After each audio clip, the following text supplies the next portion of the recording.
As if there are more lands outside the Antarctic area, how far does the dome go? Do we have any reports? 1958 encyclopedias seem to nail the height at certain points, but is that reliable?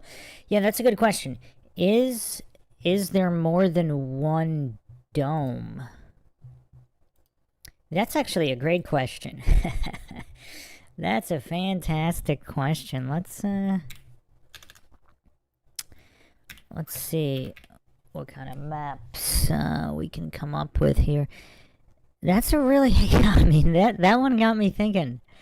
I'm not sure anybody asked that before. Relative to the dome.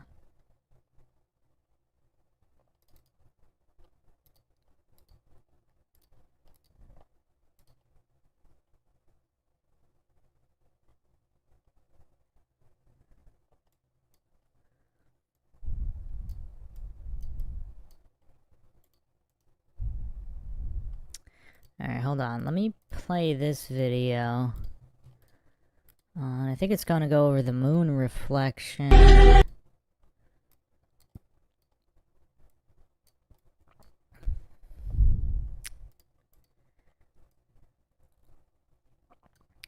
So, yeah. How big would the dome have to be?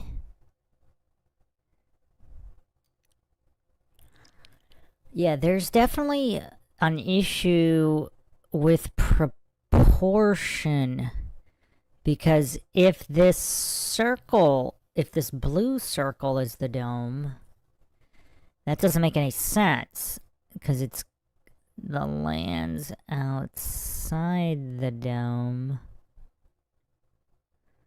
Huh. Yeah, that's curious.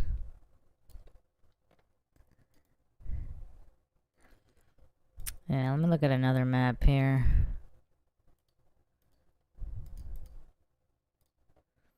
Again, I do not claim anything is true or untrue. So, actually, here is... What is this? New York Journal newspaper, wall of ice. So the wall of ice is not the dome. So the dome would be going far beyond that, theoretically. What if the dome isn't necessarily physical? Could the dome be ever expanding or changing, or are there many worlds? See, in this Terra Infinita map, it states 178 worlds under the Great Dome. But see, the dome would have to be so ginormous for this to work. So I don't know if this makes sense. Yeah, that's tough.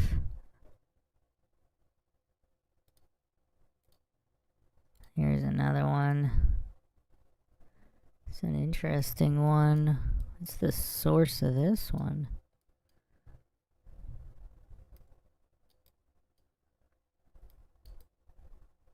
This is a really interesting one, because look how uneven Antarctica would be. If Antarctica is this ice wall, and then you have other stuff.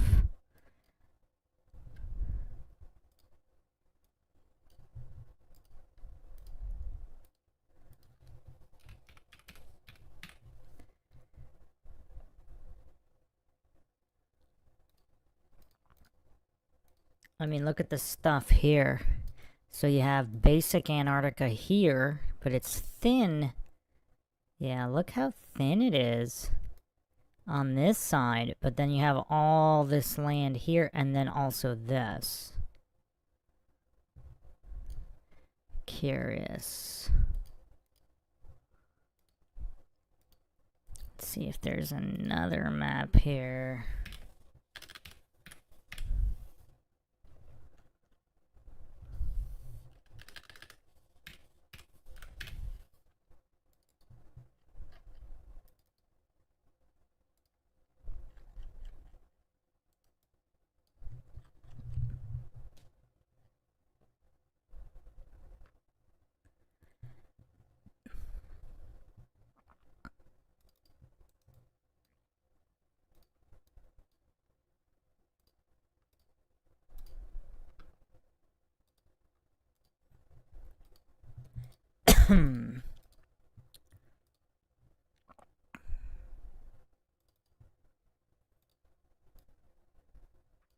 Here's allegedly the first televised picture from space on April Fool's.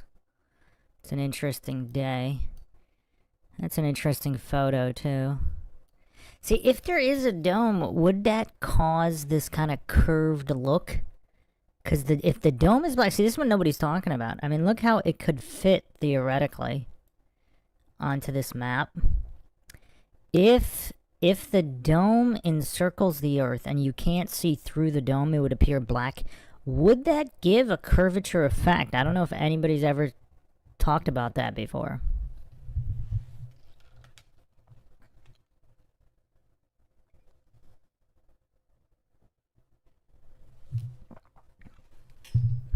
Has anybody discussed what it would look like if there is a dome? I'm not claiming there is, but if there is and it blocks light, would it not make it look like a circle on everything within the dome, regardless of the shape of the Earth?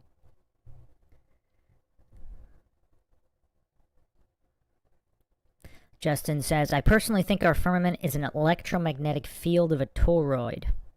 What's beyond the field? Or is all of land only within that field?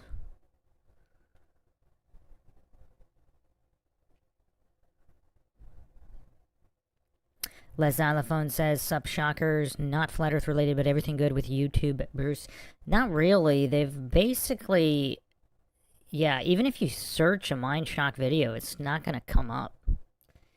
So they've basically... I don't know what they're doing with the algo, but... Yeah, they've basically deprioritized... I mean, they've been doing that for a long time, but something weird's been going on their latest update. Basically, nobody can find any of the videos. The older videos don't get any views anymore, whereas even a few months ago, they would still get a lot of views. Not a lot, but there'd still be continual slow views on all videos. So yeah, a lot of weird stuff on whatever their latest update was. It seems like every update, everything gets worse with YouTube. The best incarnation of YouTube was probably over a decade ago, where it would just be an organic search. You search something, it comes up. It's not that difficult.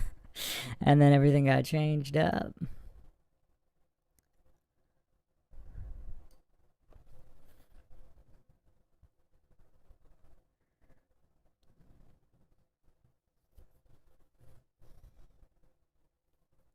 Aaron says, that image is not real. It shows too much, can't get that high. Are you insinuating an April 1st image is not true?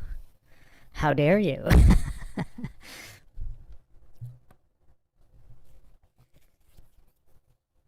Les Xylophone says, they hide your content and I'm subbed. Yeah, it's a problem.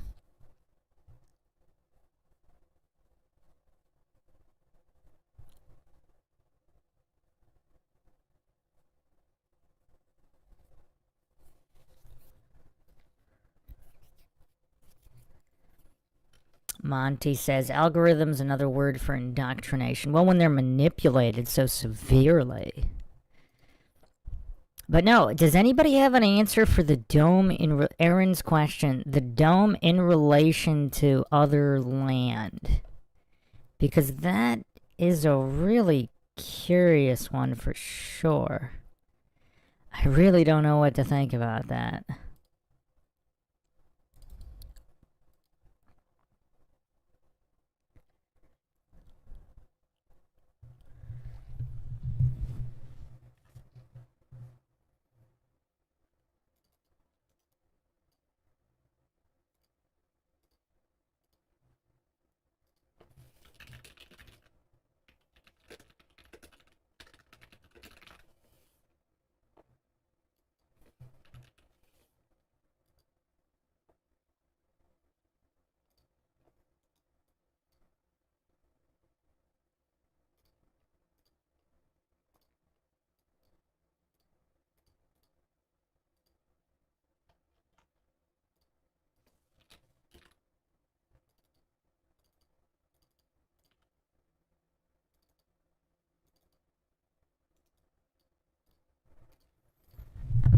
So here's this map from a Japanese temple, allegedly.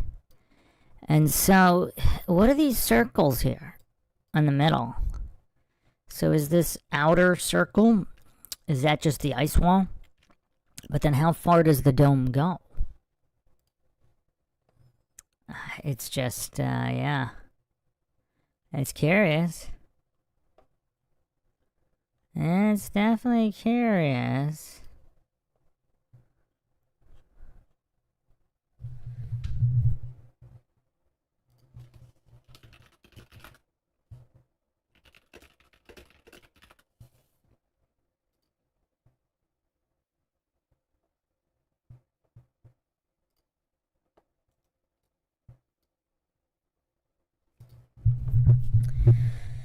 Here's another interesting one. What is this? Is this... Actually, yeah, I went over some of these before. They're quite interesting. Let me see here.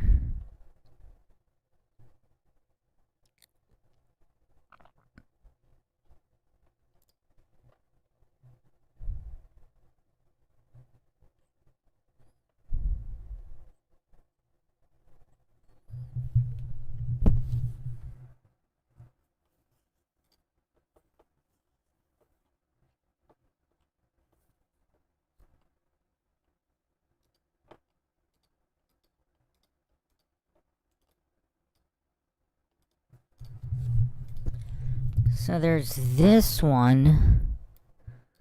Walls of Asgard. Wastelands. Yeah, it looks like some kind of fictional map, but, or I don't know if this is based. So we got Atlantis here. Is this somewhat based on Norse mythology, perhaps? And then there's also this one, which is a really interesting one.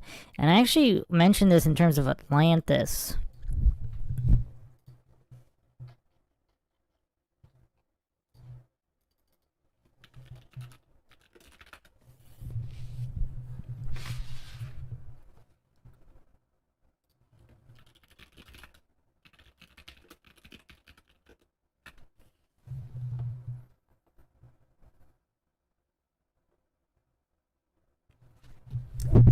Because Plato described Atlantis in terms of concentric circles. So if Atlantis wasn't one specific place, but just a word to describe the entire realm per se. So these concentric rings, are we on the inner concentric ring? Like this particular map shows. So you could see our familiar continents here. I wish this was more high res.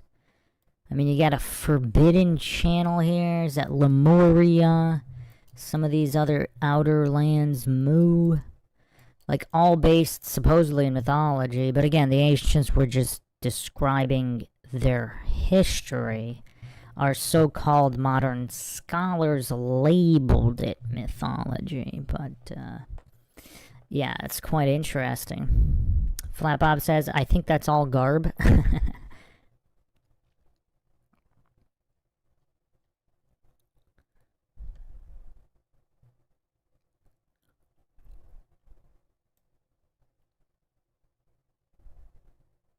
Flat Bob says, I'm not convinced that there is a dome.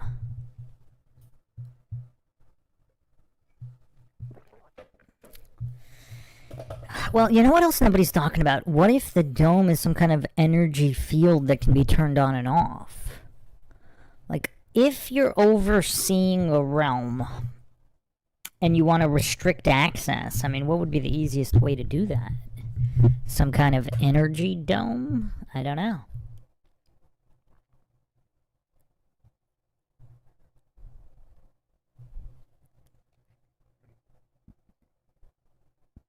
Lord Zed says, to be clear, the rule was 30 pierces in 40 days.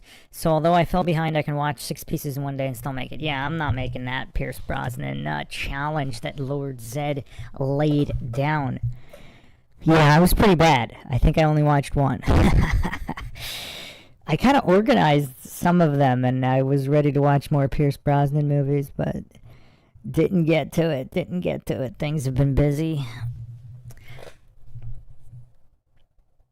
Dr. Bass Ackwards says the fake moon landing and the fake ISS are likely mankind's most embarrassing achievements.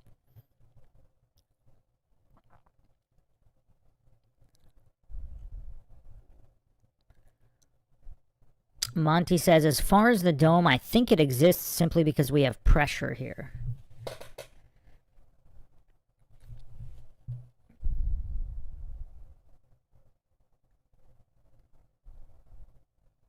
Lord Zed says, what a coincidence. I was just thinking this morning, it's funny, they say space goes on forever. New Jerusalem. Aaron says, made a comment on New Jerusalem. I see. I don't see the comment.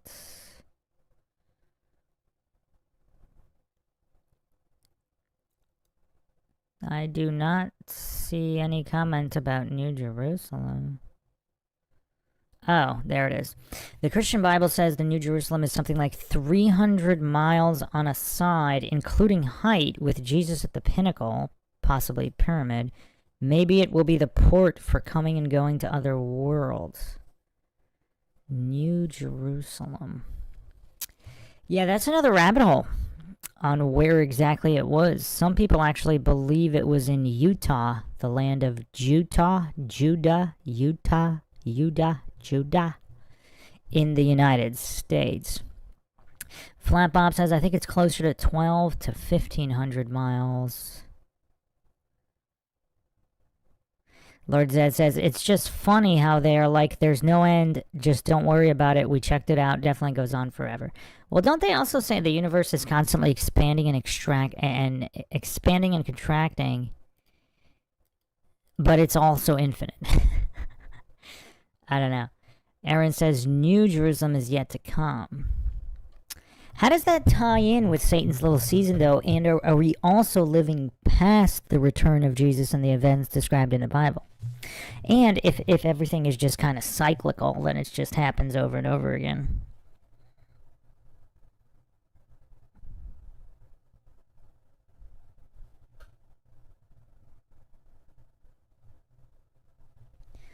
Flat Bob says, you should look into Leaving Babylon on YouTube. She goes into the land of Jesus between U.S. and Russia.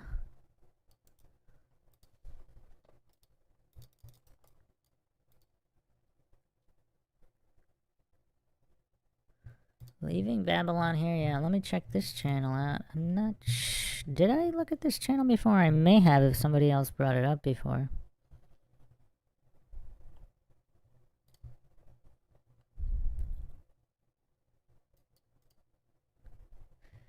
Yeah, let me put this video up. We could talk about it a little bit.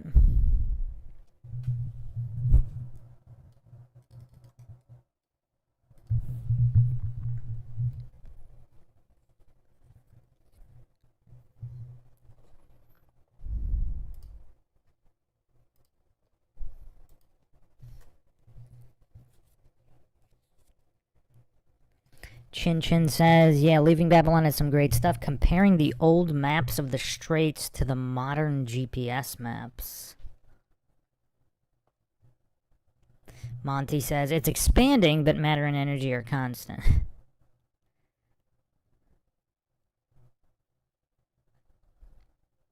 Aaron says, my lunch break thinks we are in the period called the Little Season in Revelation when Satan is released from his chains. It's pretty evil. Dr. Bass Ackwards says, funny how all the advancement in tech hasn't helped us achieve anything in space. Flat Bob says, yeah, is it portion or potion of old maps have the land of Jesus that nobody talks about? Okay, I haven't heard of this. This sounds quite mind-shocking. I want to get into this.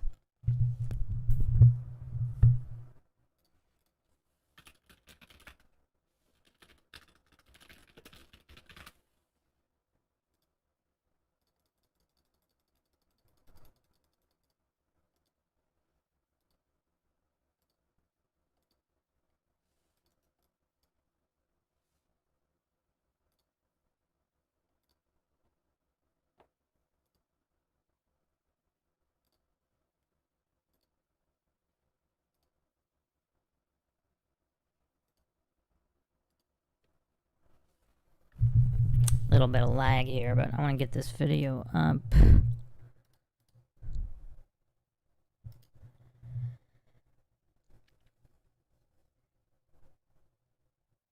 Justin Johnson says, I also subscribe to Satan's Little Season. Aaron says, if MLB is right, then we probably are not far from the new earth with New Jerusalem. What does not far mean in the scope of biblical text, though? Does that mean like years, decades, centuries, millennia, relative to other? Like, how many millennia have come and gone on this realm? It's a wild question, because obviously history's been manipulated, but how far back does it actually go? Millions? Billions? And are a lot of the events mostly talking about this specific circle of our realm and not other circles? Like, for example, if we're looking here, like the if we're looking at the moon map, for example, if it's true that this, however you want to call it, the circle of the sun moves over different lands, so these frozen lands will become unfrozen, and our circle, our continents are on our inside circle, will become frozen because the sun will have a different path, and it will unfreeze the currently frozen lands. And then it just goes on forever. So have countless millions of years gone on in this place? And as the sun just constantly changes where it rotates? I don't know exactly what this is referring to here. Are these the circles the sun makes? The sun and possibly the moon. But if the moon is new, I mean, I've gone over that before as well, where certain peoples have talked about the time before the moon. So that's another rabbit hole for anybody that hasn't gone down that one. But let's look at reveal the land of Jesus, straight is the gate. And let's see what's going on here.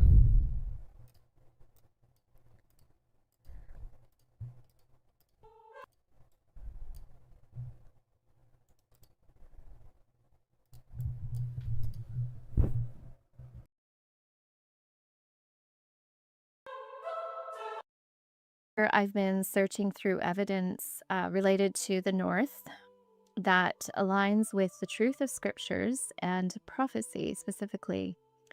I have a number of playlists, and I encourage you may want to go and look through them. One of them is called Sides of the North, and I have another video that's called The River.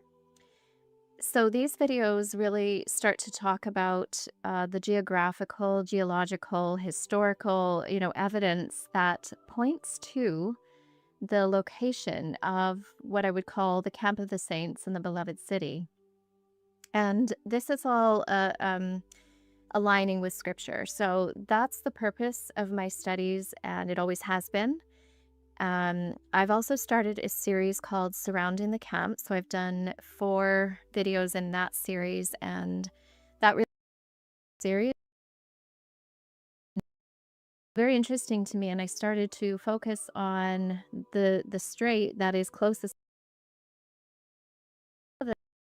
Is the sides of the north, talks about beautiful for situation, the joy of the whole earth is Mount Zion on the sides of the north, the city of the great king. And so seeking the city in this time of growing deception in which we live has been a real call on my heart, and I know it's been the call on the heart of many people that are also engaging in these conversations. And so one of the early, I guess, insights that I had was from Matthew 7:14. And it's where Jesus is speaking, and he says, "But strait is the gate, and narrow is the way which leadeth unto life, and few there be that find it." And so it's interesting to me that the spelling of the word straight was not the same as what you would say is like a straight line. So a straight line would be STRIGHT. But this word was actually being spelled as strait, which is actually more of a maritime reference to a passage of water between two bodies of land. And so it was very interesting to me, and I started to focus on the strait that is closest to the north in terms of like a direct line, and that's the Bering Strait, which is up between Alaska and Russia. And so I kind of started to be drawn to that area, even though, yes, there are a lot of straits in the world. That area in particular was interesting to me because it was right on the side of the north. And it even in Google, if you go look at that strait, it's described as a straight, narrow gateway to the north. So very interesting to me that they even describe it as a straight, narrow gate, even in Google Earth. So I'm not intending for this video to be too long.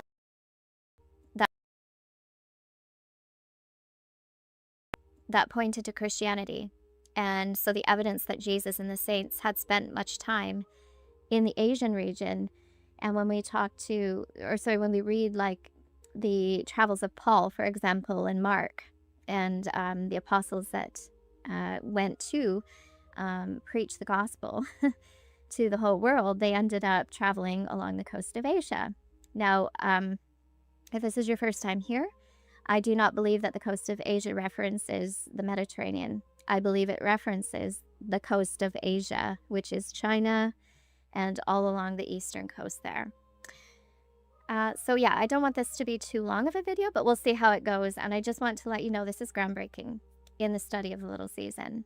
And when we're talking about Revelation 20, I'm talking about verses specifically 7 to 9. And what they say is, and when the 1,000 years are expired, Satan shall be loosed out of his prison, and shall go out to deceive the nations which are in the four quarters of the earth, Gog and Magog, to gather them together to battle, the number of whom is as the sands of the sea. And they went up on the breadth of the earth, and compassed the camp of the saints about, and the beloved city. And fire came down from God out of heaven, and devoured them. So we know that there is an adversary who is going to come against the saints and the beloved city. One thing I would say is that when we're talking about the little season, it comes specifically from those verses there. So it talks about Satan being loosed for a little season.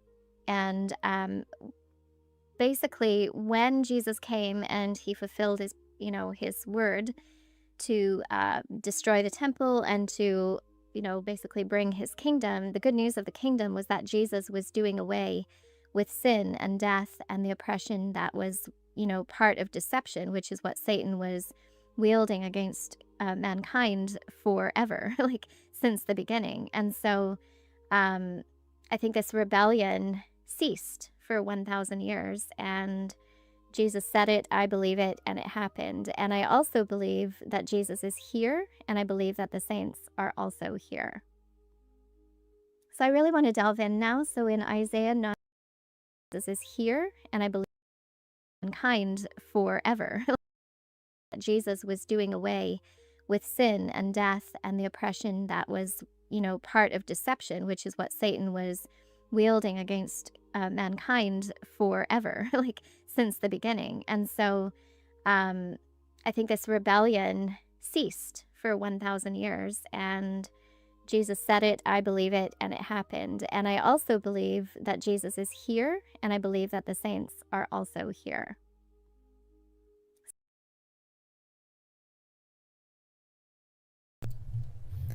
So, for someone more familiar with her work, what does she mean Jesus is here and the saints are here? Like ever-present entities, kind of like Satan?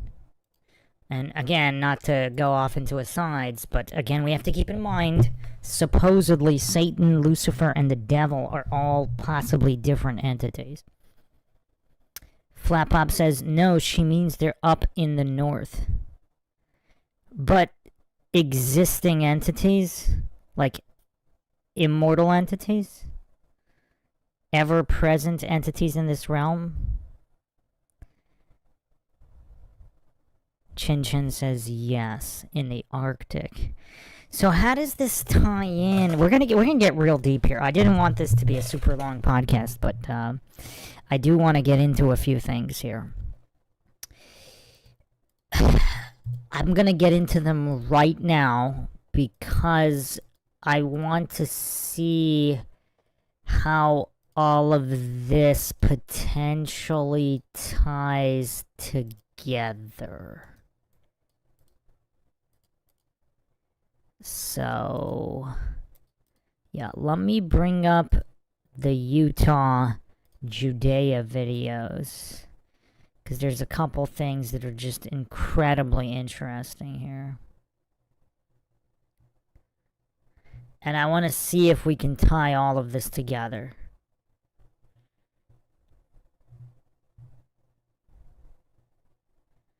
She's also saying, so the other thing I took away, I mean, this is pretty dense. She's going over quite a few things here. If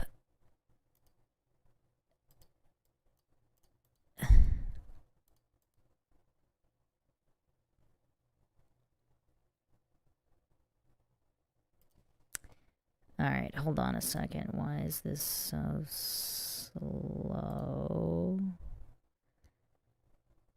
Okay, so let's see here. Okay, we are missing something here. Something, let me see. Okay. 7 minutes, it's 1 minute. Okay, maybe not.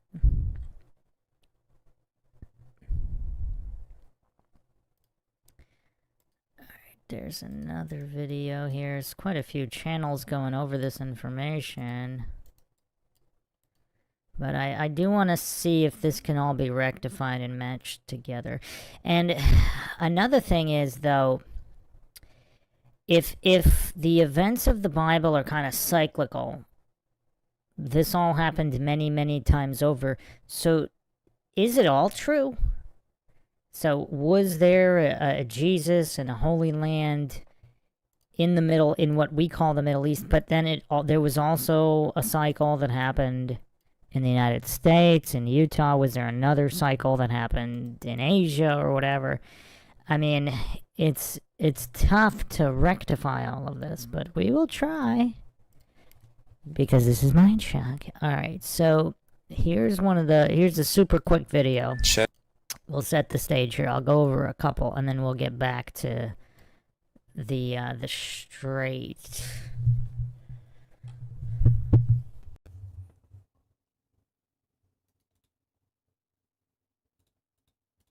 Check this out.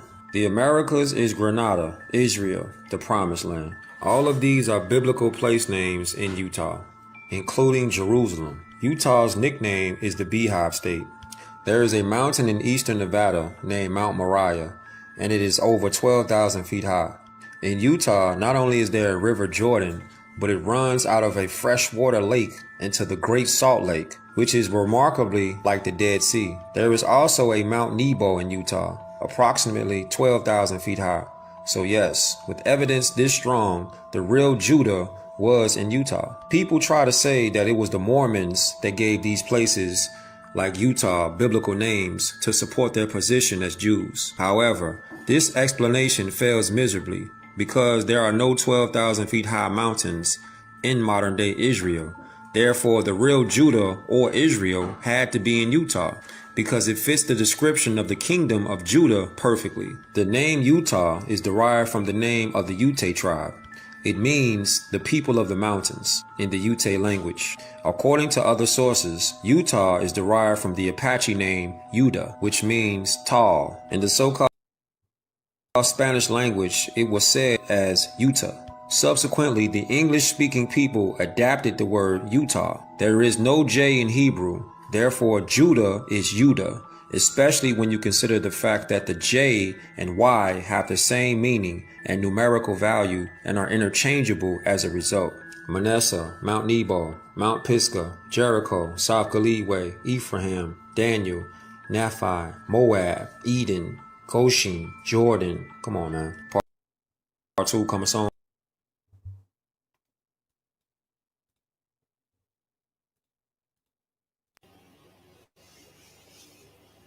What's up, YouTube? It's Biblical Truther.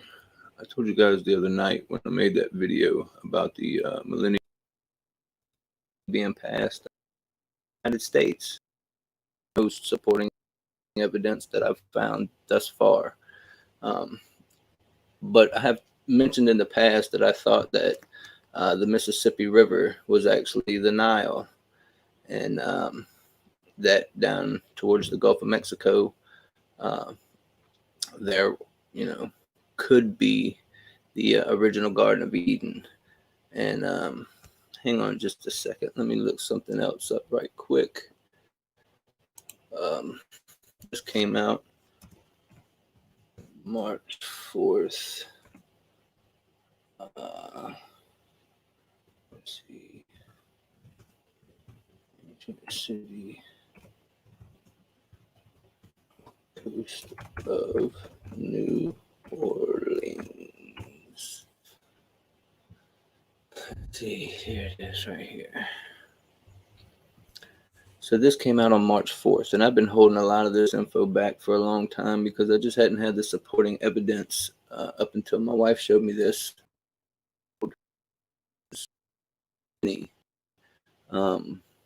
Buildings of these megalithic granite over here, but I don't think this is exactly what. That's not the best part.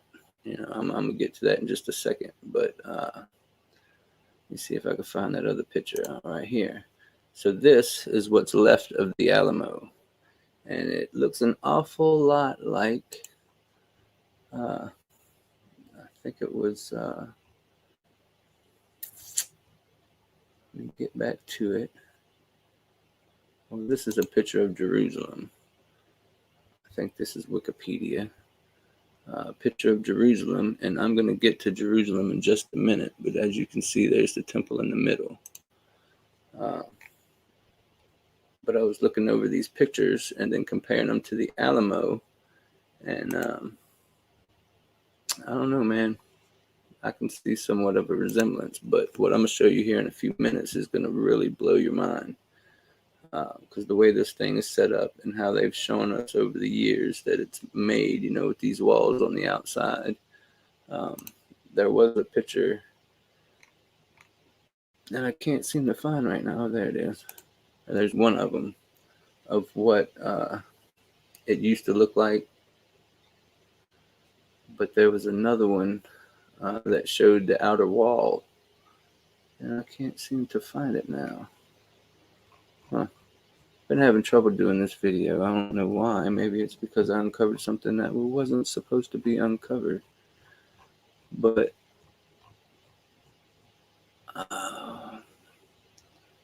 there's somewhere right here in the beginning. I can't believe it's not here now. But anyway, that's the little monument for what's left of the Alamo. Really looks familiar. Oh, here it is. These are the outside walls around the Alamo, which I find peculiar, especially when this is what they tell us it looked like back in the day. But that's not what I really wanted to get to. But it is curious that this thing looks a lot like the temple. But this is an ancient map from Texas history of Jerusalem, Texas. And you see how this thing is laid out. It looks a lot like that city of Jerusalem. This is actually another picture of Jerusalem. And you can see how this thing's shaped. It's got the walled city all the way around it, the temple complex right here in the middle. But this Jerusalem, Texas one, you can see there's a temple complex right here. Walls all the way around. The three, why they're after America, why Gog and Magog. And I don't even see vineyards. And a lot of them are in the valleys, right here in this valley where the Red Sea is dried up now. Thought that was pretty interesting as well. Vineyard. Not that one. Nope. Where'd it go? There it is. So if this valley was the Red Sea at one.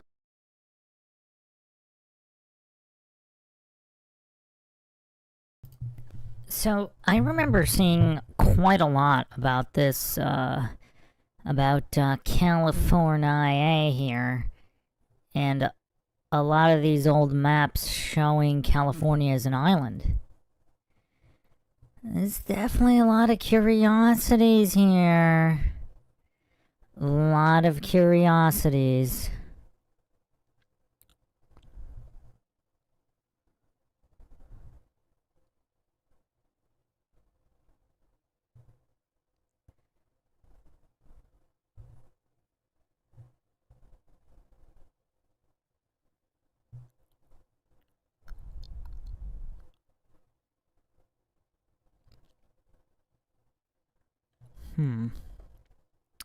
Let me just scroll through some of this, and then there's one more video, and then we'll get back to the original.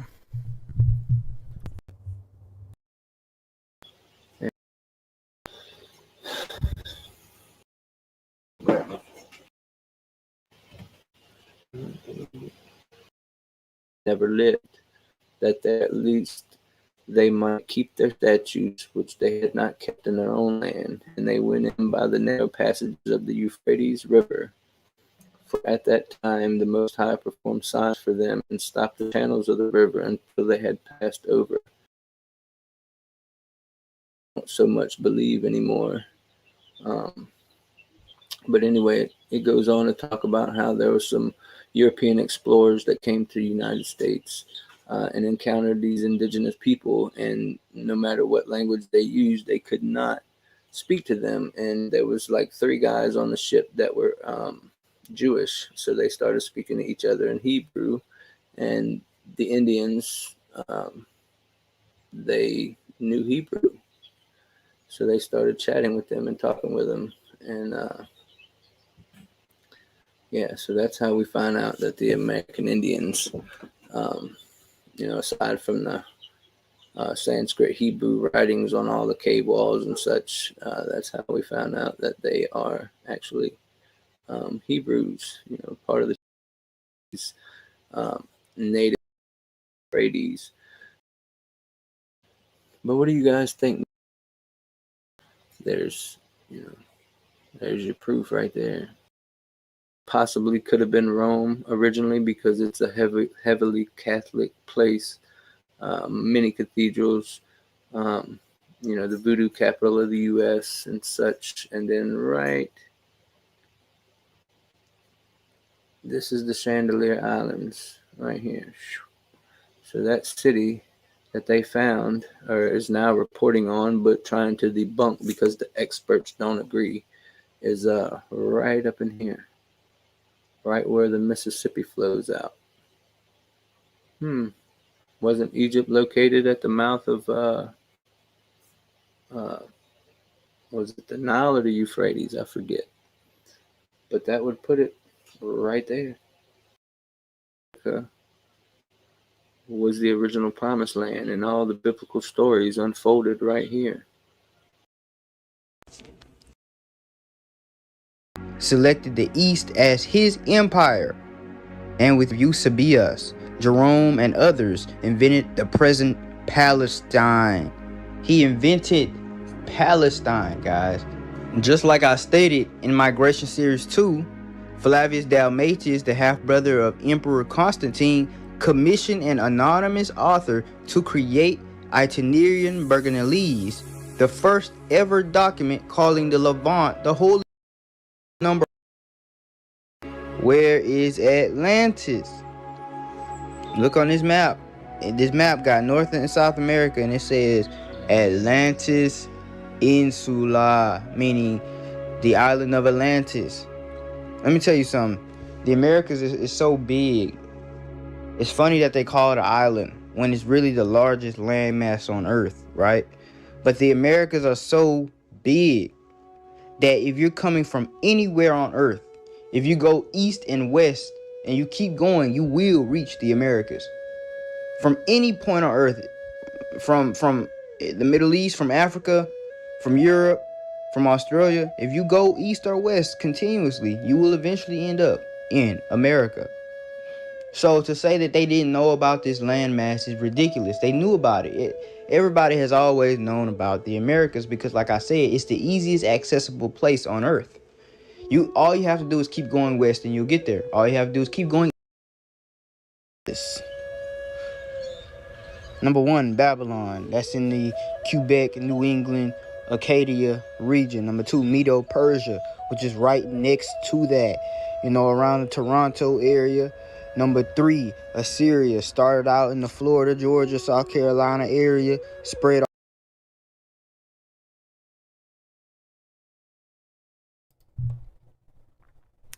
This is a curious map. I don't think I've seen this one exactly.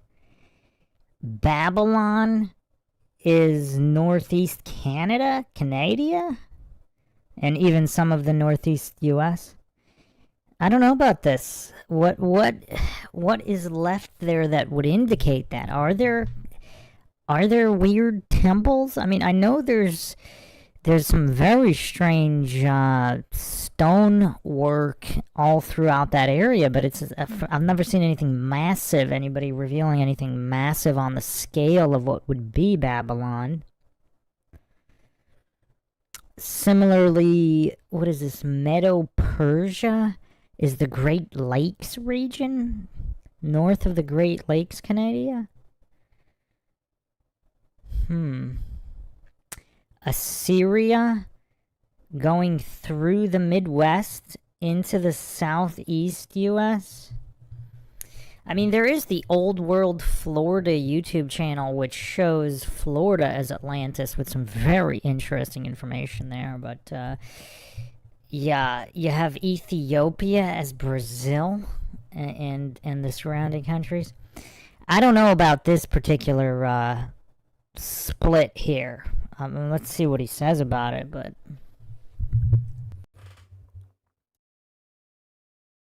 all the way northwest to Lebanon. Number 4, Hamath. Hamath was right north of Lebanon. Number 5, Canaan, also known as the land of Israel, spread all the way from the Great Sea to the Euphrates or the Mississippi River. Number 6, Mizraim, west to east from the Colorado to the Mississippi, north to south from the Colorado all the way down to the southern tip of the Andes. And number 7, Ethiopia, aka Kush. It started off on the Gihon River, which is the South Atlantic, and spread throughout South America and spread east into Africa, from West Africa all the way up to modern Ethiopia, also known as Aksum or Abyssinia. Now look at this. This is history they didn't tell you in school. All right. In circa 100 BCE, Diodorus Siculus of Rome talked about the Phoenicians of Carthage and learned about America, calling it the land of the gods. Diodorus Siculus describes America circa 100 BCE. Now this is in a book, and the book cost $200. It's about how the Greeks did in fact come to America. And Homer's Odyssey, which is a very, very important piece of Greco-Roman literature, states very specifically that they did in fact come to the Americas. Translated from the Greek, far out off the African coast there is an island remarkable for its size, which, as it lies in the ocean to the west, has a distance equal to the trip of some days from Libya. And generally speaking, this island has such a mild climate that most of the year produces a lot of fruits from the trees and other seasonal fruits. Therefore, with its excessive wealth, it looks like it's been created from the very beginning as an abode of gods, so to speak, and not humans. This is because the Americas are the best place to live on the earth. Why do you think out of all places, when you go to Asia, you're going to see Asians? When you go to Africa, you're going to see Africans. When you go to Europe, you're going to see Europeans. But if you go to America, you're going to see all races. You're going to see all kindreds, all peoples, all languages. Why is that? Because everybody wants a piece of this. This is the best land to ever exist. It has the best climate, the best foods, and everything that America could possibly offer. They wanted this land. And America is not that far from the east. Did you know Brazil is closer to Africa? Listen to what I'm about to say. Brazil is closer to Africa than it is to Brazil. I'm going to repeat. Brazil is closer to Africa than it is to Brazil. Because Brazil is such a huge country. It's bigger than the span from Brazil to Africa. It's bigger than the South Atlantic. So, America is not even that far from the east.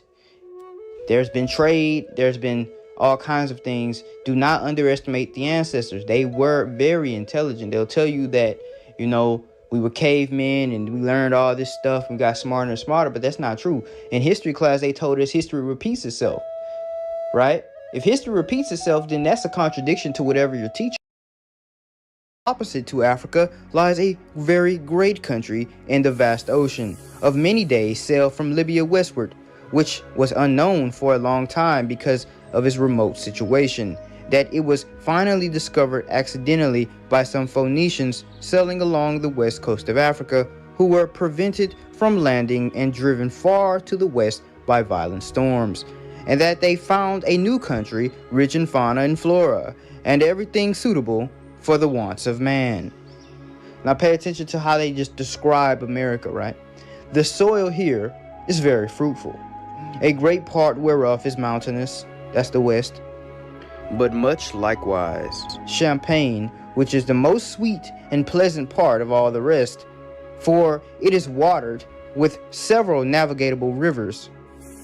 All right, the Americas have so many rivers, right? Colorado, Mississippi, Amazon, etc.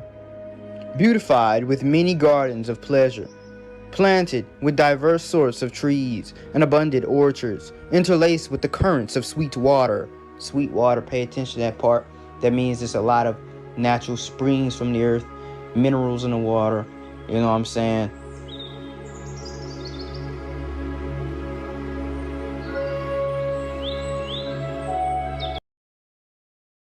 Didn't just live in teepees and huts like they tell you. They lived in castles. I've been trying to explain to people that the Americas had the best buildings, bruh. If you think we could build pyramids, why don't you think we could build a castle, bruh? A pyramid takes so much more mathematics, so much more work and labor than a castle. We had castles over here. We had dungeons. We had beautiful cities. We had empires, all that stuff. The seven kings. Talking about Japhia. We talking about the land of the Philistines, right? That's the land of Asher and Zebulun, bro. It's described. They created the light perfectly, because there's a scripture in Deuteronomy that literally describes the Holy Land. It says, "For Yahuwah thy Allah bringeth thee into a good land, a land of brooks of water, and of fountains and depths that spring out of." Talking about the springs, the land is full of springs, man. And what do we know about springing water? It has a high mineral content. What do we know about the Native Americans? You can Google this. The Native Americans, which were our people, like to jump in the springs and in the rivers to heal their body, because those minerals will absorb into the skin and it'll go into the bloodstream and they'll get healed of any sickness. Just like in scripture, when the Syrian with the leprosy came to Elisha and said, "Cure me, please." He just said, "Dip yourself 7 times in the Jordan River." He was cured from his leprosy. It's talking about basically a land that had healing waters. The most healing waters are found in Western North America. And the Old Testament, the Tanakh, even says that the Jordan River was a healing river. And it just says that America had healing waters, because it says, "Whence the inhabitants not only reap pleasure and delight, but improve their health and strength of body. It's talking about the springs and the waters that are in this land. And it continues to describe the Holy Land, because look what it says right here. There you may have game enough, and hunting all sorts of wild beasts, of which there is such plenty that in their feasts there is nothing wanting, either as to pomp or to delight. The adjoining sea furnished them plentifully with fish, for the ocean there is naturally abounds with all sorts. So it says the ocean next to the western part, which is the mountainous part, is full of all fish, just like. So I'm going to push back a little bit on the thermal springs. Here's a map of all the thermal springs in the world. Or not. YouTube's being weird. Hold on. Why is this not working?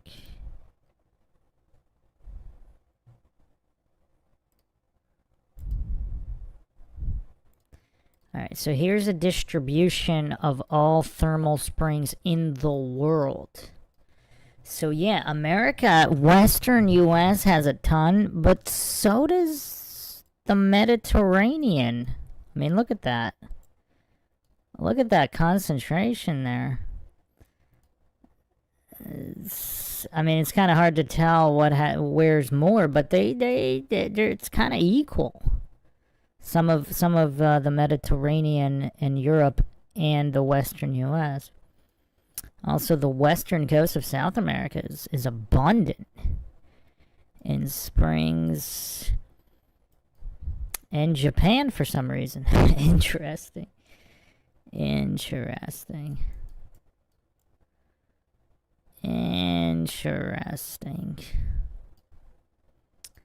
But let's continue. I'm going to finish this up real quick and then we'll go back to the original video.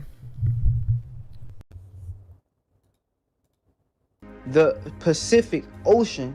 Come on, guys. And then on top of that, it says this land you may find all sorts of wild beasts. The Holy Land has 7 clean beasts. We're talking about buffaloes. We're talking about mountain goats.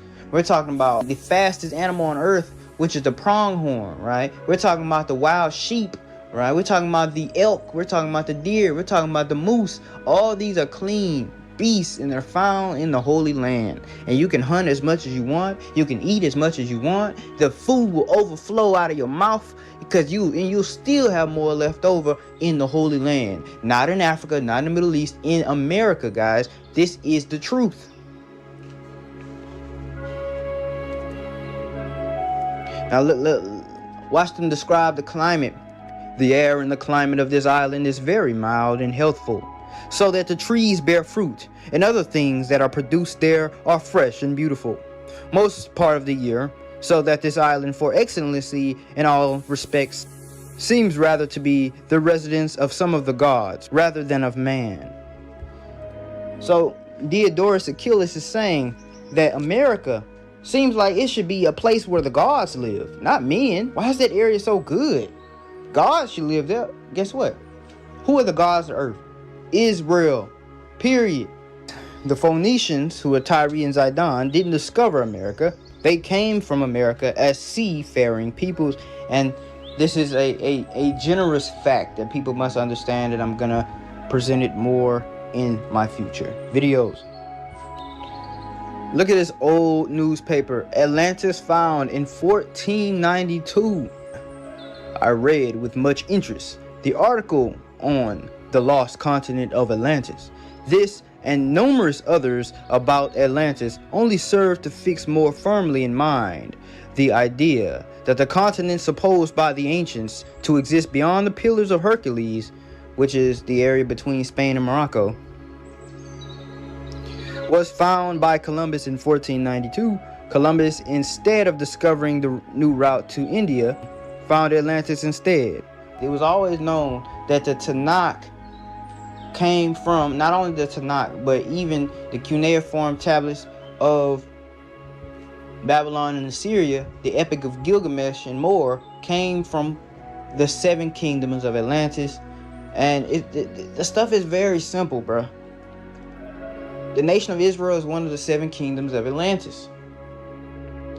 And we have to understand this, man. We have to really understand this. The kingdom of science, literary utopianism, and the British education, 1612 to 1870. Now, this is very important to understand. We have to read this book. Got some good knowledge in it. In the middle paragraph, each nation, including the Indians of Atlantis, visited every year. The Western Hemisphere Indians once had a high culture. They are primitive only in consequence of the great wars and subsequent flood that took away their culture, forcing them to make a simplest of adaptations to nature. Wow, that's a big one. That's a big mind shock right there. So, were the Native Americans... By the way, I have a large Native American library, and I've read a lot of their history and what so-called modern scholars of the educated school system describe as mythology, but it's simply their history in their words, that there was a great flood, a great ending of the world. That's actually very curious to be phrased that way, that before that end, were they the highly advanced Atlanteans themselves who had a great reset per se? Were they the builders of all of this architecture that survived these great wars? So the teepee Indians living one with nature, or natives rather, living one with nature, were those kind of the wise successors per se? Because technology, absolute power corrupts absolutely, and the technology, when reaching a certain point, self-destructs the people that built it. Is that just an inevitable cycle of civilizations? And has the true wisdom in living with nature, which a certain portion of Native Americans adapted to? Now, the coincidence theorists, authority worshipping cultists, bootlickers, they'll probably hallucinate and spam false dichotomies that Native Americans could have only been these TP bow and arrow people, and they could not have been these highly advanced Atlanteans as well. But this is a critical point here. Very curious. Go to the bottom paragraph. It says, but a real Atlantis existed. Great Atlantis, powerful before Ben Salam became important. The real Atlantis that you call America. They tell you that Atlantis is America. In the book called Antiquities of the Cherokee Indians, we can find many interesting things. This is the oral traditions of the Hebrewistic Indian tribes, right? Certain American Indian tribes had Hebrewistic practices. They practiced Hebrewisms just like certain tribes in Africa practice Hebrewisms. Therefore, if they had no contact with any other people who were holding a Bible in their hand and they were just randomly practicing Hebrew stuff, it would only be a logical assertion that these are indeed the descendants of the children of Israel. So anyway, this is what a certain explorer, or maybe spy, I should say, had to say about the Cherokees, because he heard the oral tradition that they gave.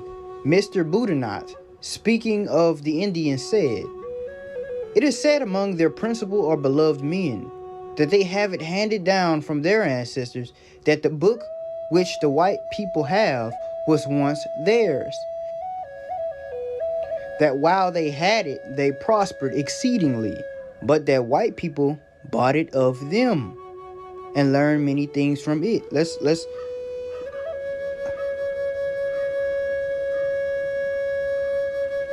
Let's make some observations real quick. What is that book?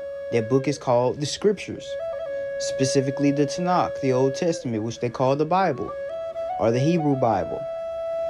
The Indians said that the white man got that book from the Indians, or the Israelites.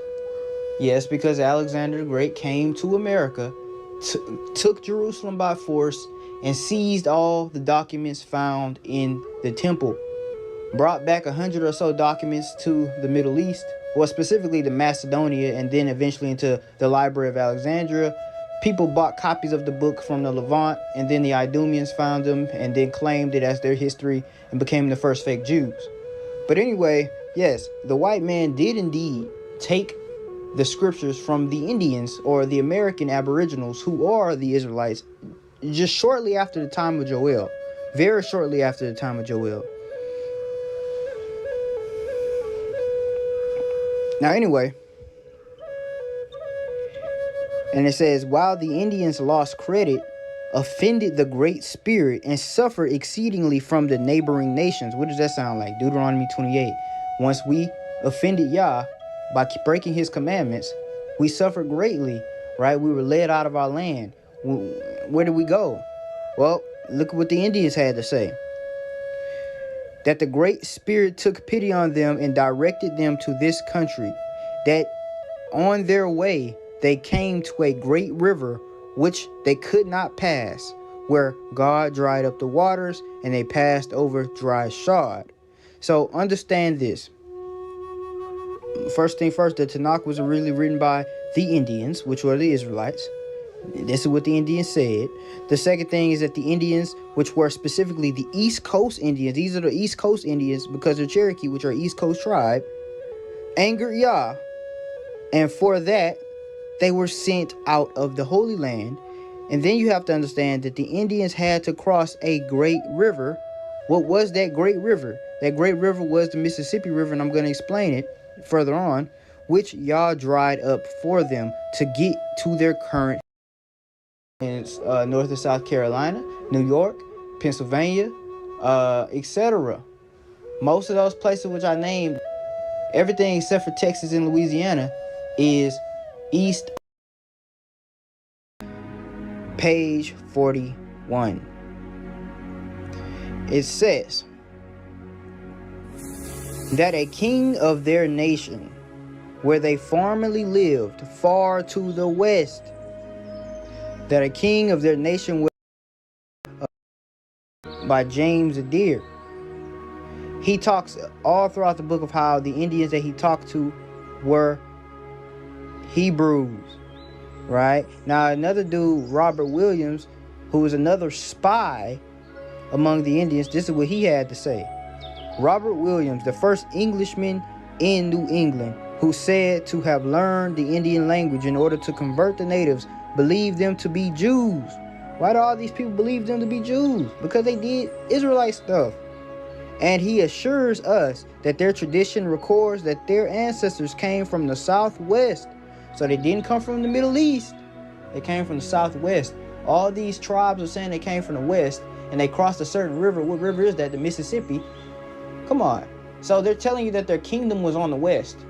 That these Indians are not saying anything about coming from the east. These Indians are not saying anything about crossing the sea.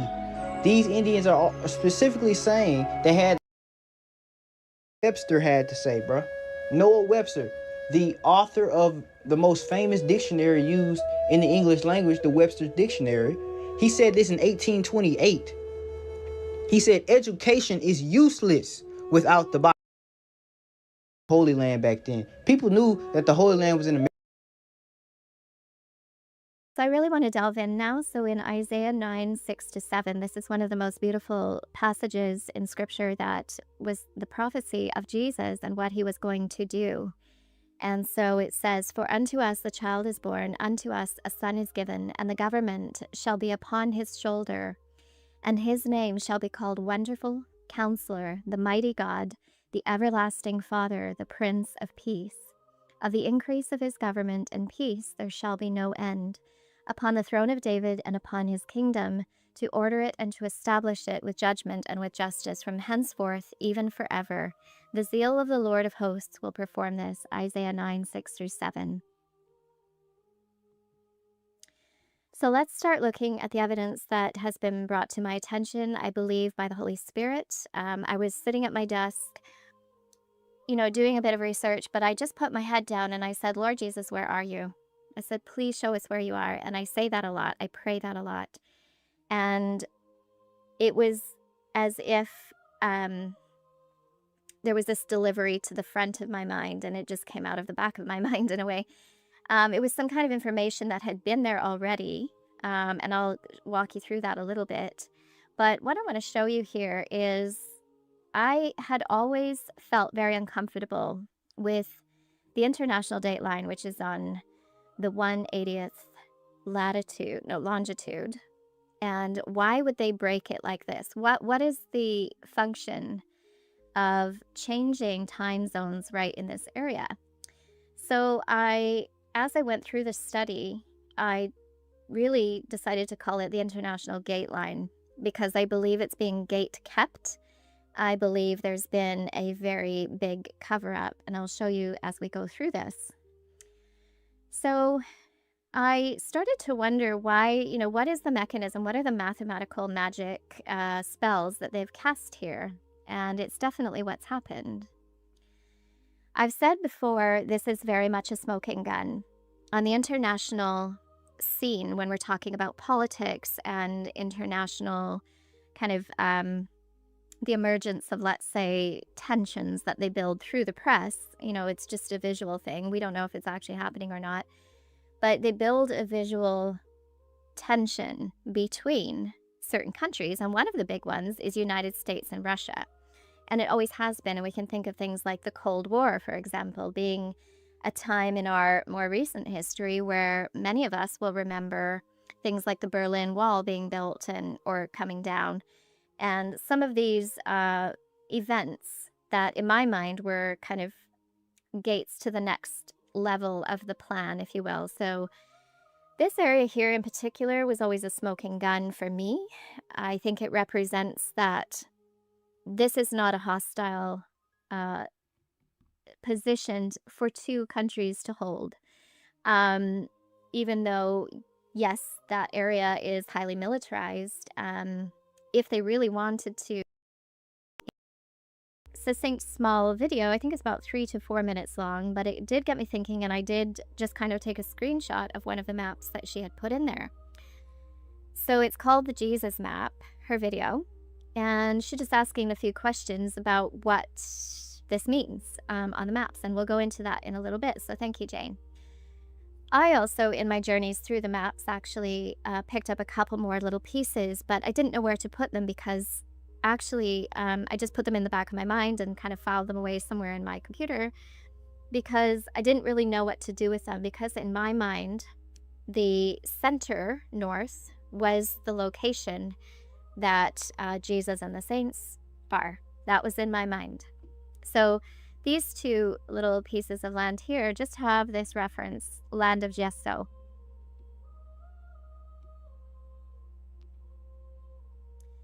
But recently in March, a friend of mine, Yanni, and I were speaking, and he shared with me some of the pictures that he had seen recently, more in the Pacific region. And these ones had to do with Japan, as well as the land of Mu that some people have referenced as well. And those are kind of more in the mid to South Pacific. And they were just kind of, but it got me thinking again about the Pacific. And I had just seen an article on the news that showed people finding like a brick yellow road under the ocean north of Hawaii. And I'll just zoom in on this.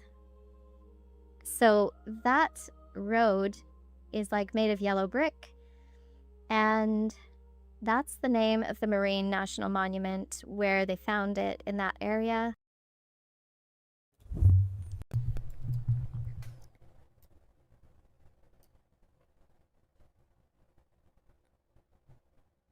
Really? The yellow brick road. Well, we have to follow it now. How can we not follow the yellow brick road? I mean, there's also Bimini Road. I mean, there's so many of these underwater roads. Do all roads lead to Rome?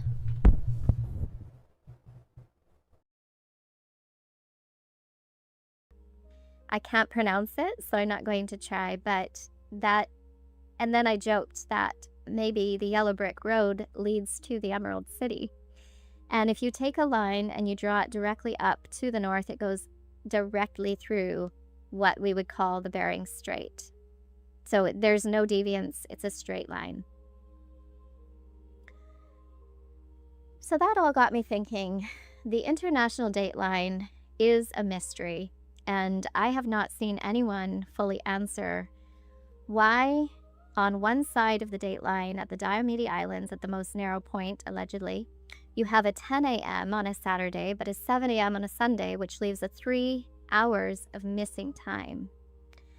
So in God's perfect world, there is no missing time. There's no gaps. Things move as they should. It is a perfect clock. So why the missing time here? This seemed manufactured to me.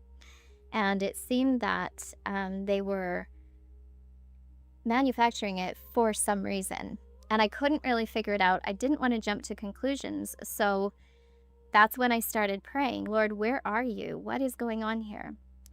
Well, what I did was I took the 3-hour missing time and I thought, how many time zones? So the 3 time zones, how big is that? How much land would that be if you were to measure that? So I took just a snip across 3 time zones and took that same snip and I just created a space. Well, isn't it funny that they actually use the word space for their, I would say, Babylonian assault on the heavens and on the Lord, just like Nimrod. So this word space is very interesting, but it also made me realize that they have entered empty space into this region here. Or let's say they've created space by removing something. And so that got me wondering, I wonder what would have gone in that space if they actually did remove something. Well, isn't it interesting, when I measured 3 time zones, it is approximately 1,000 miles. And that would be, in Canada, that would be about 3 states wide. 3 provinces wide. So that would be BC, Alberta, and Saskatchewan. And that is approximately 1,000 miles. Now, that's huge. If anyone's not aware, that's a very big space. So, I went back to old maps and I thought to myself, this one has always really intrigued me, because this area, so I started to look at the Pacific region off the Asian coast. And I keep coming back to this map, which has Jesus clearly depicted out here in the water off the coast of Asia. And actually, I think this is Japan down here. So why would they just put Jesus there out in the water? And why would they be referencing Christians on their text underneath? This is definitely Jesus, because the spear that goes into his side is biblical reference to let us know that that is Jesus. And, you know, memorably, the cross is what reminds us of Jesus and his death. So I started to look up here a little bit more, and I noticed, okay, this familiar name called Anyan, and Fret means strait. So this is the Strait of Anyan. And I've seen that previously in a lot of maps. And this one actually says America on it. However, America is not that close to Asia, and yet everything else over here is proportionate. So how could this land here be called America? But, you know, I had thought that before, but I didn't really take it any further.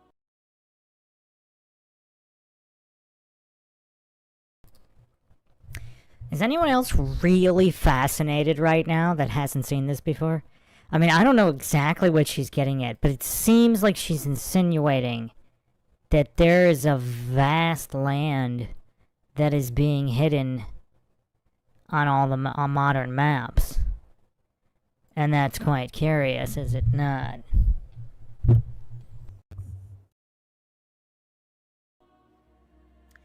So I started looking up old maps, and I realized that the mapping system always positions us in the middle here between Europe, Africa, North America, and South America.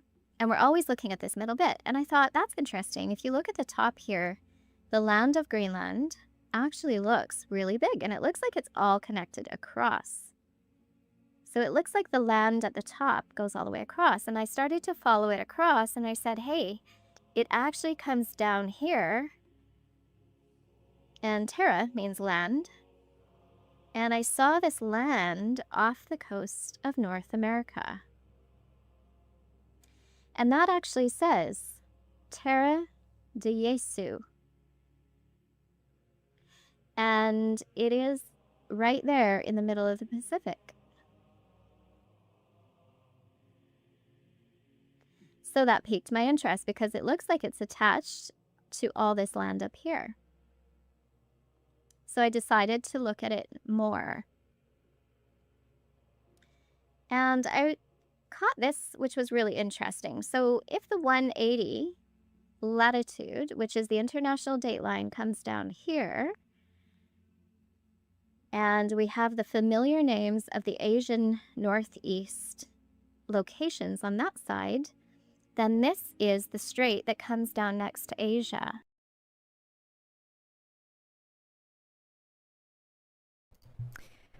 Ocean Tartariov?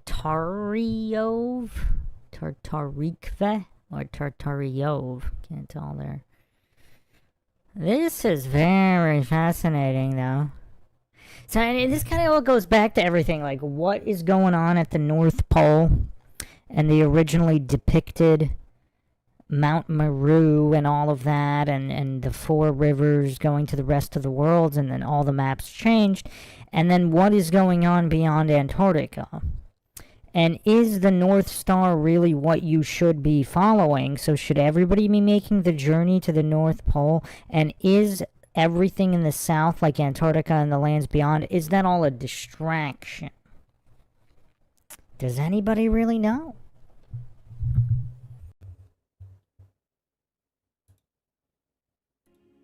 But it actually says the Strait de Jesu. Destroyed de Jesu. However, this over here says the Strait of Anyan, which is the one we saw next to Alaska, which means Alaska is not next to the 180 degree, the 180 latitude. And there is something in between. There is land in between.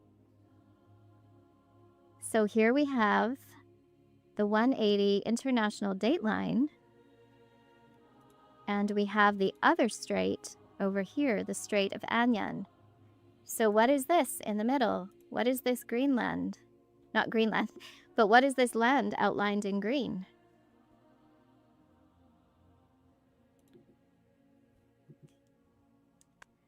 So I went to another Asian map, and I found land right next to Asia.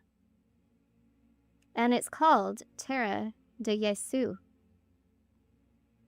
And when I type that into the Latin to English translation, it says the land of Jesus. Terra de Jesu, which is right off the coast of Asia in these maps. So I thought I need to find more maps, of course. So I went over here and I noticed this one is called the Strait of Anyan, and this land here is actually called Anyan, not America.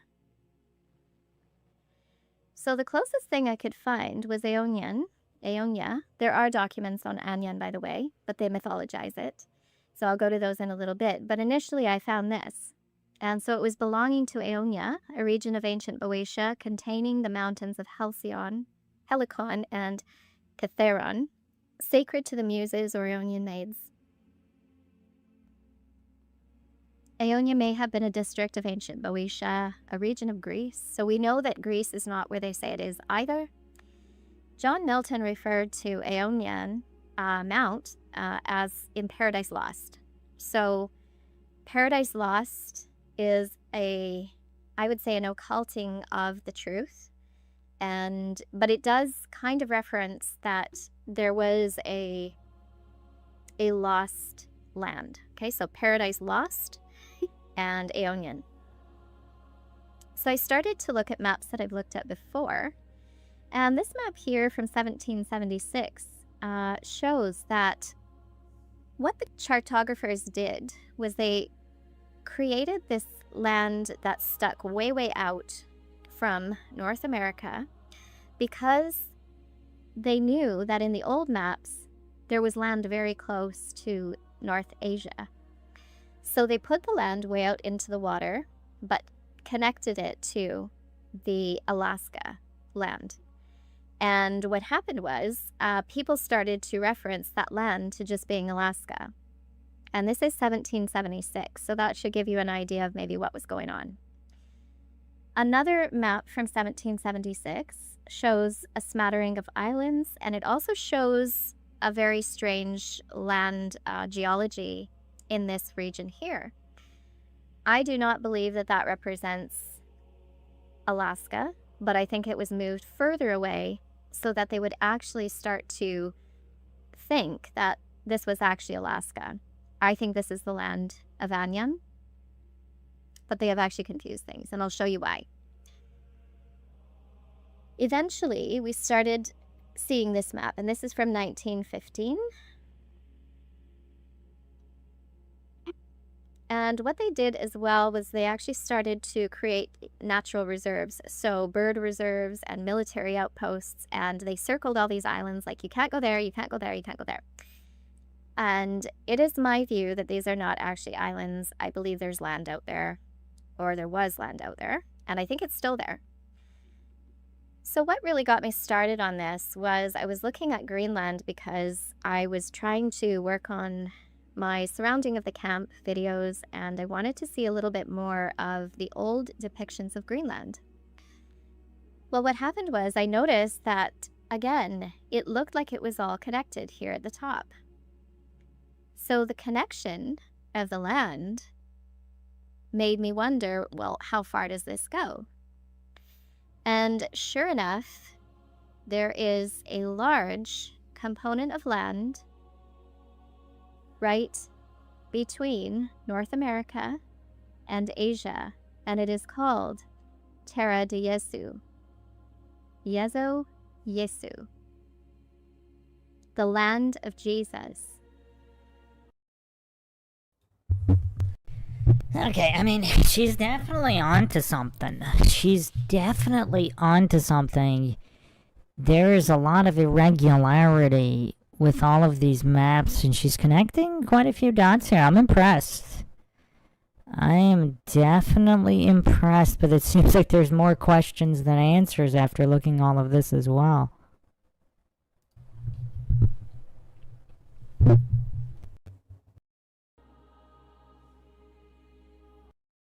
Very close to China. You can even see the wall of China going there.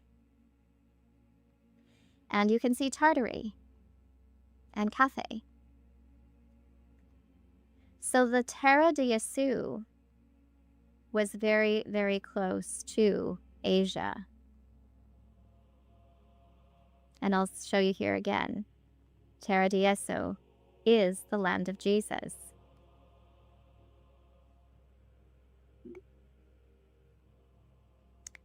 And this map here, 1702, really, really demonstrates what I'm talking about. You have a strait on this side and a strait on this side. This side here is North America, and it used to, even on the Mercator map, all the way up to the top, it's called California. And this land in the middle is called Terra de Yesu. And this here is called the Mer de Yesu, the Sea of Jesus. So we have one strait on that side, and we have one strait on that side. Straight is the gate, and they have deleted what was in the middle by removing the time zones. So this depiction shows that there is no known existence of anything in that region. If you are a person on the east coast of Asia and you look across and you see land, you will think you're seeing Alaska. If you are a person in Alaska looking across and you see land, you will think you're seeing Russia. Okay, the next main question here is what's going on with flights or boats with, of course, maps and radar and everything? Are they not traveling the distance they think they are traveling? That would be my next question. Have deleted this from anyone's knowledge below a certain, I guess, security pass. So one of the other things that they did is I noticed on the old maps, everything counts upward all the way around. So you'd have 180, 185, and they go up by 5s. However, in the new version of the spherical Earth, they actually remove that and they stop everything at 180 and then they count backwards to the opposite meridian, which is in Greenwich. So therefore, they've completely canceled out any problem of people wondering what happened to these longitudes.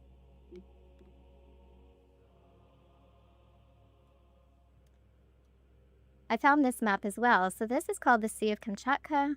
And yes, again, I noticed down here, we have the Terra de Yeso. And they never finished, drawing where the land is, but it's showing there. So Terra de Yeso, land of Jesus. And when I went up here to see what was on here, I noticed this. It says Camp de Jesu with a G. And when I type that in to the Latin translator, it says Camp of Jesus. Is that Camp of Jesus?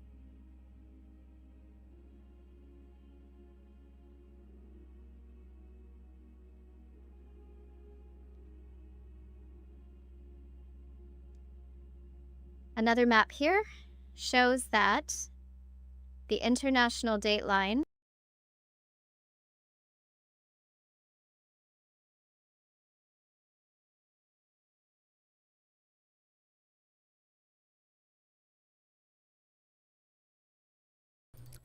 So in Latin, comp means together or with,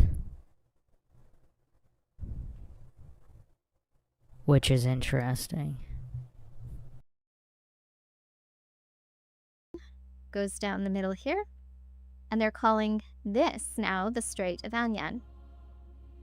On the other map, it was over here. So they're confusing where is the Strait of Anian. Well, we see a strait there, and we see a strait here, but we still have this problematic land in between.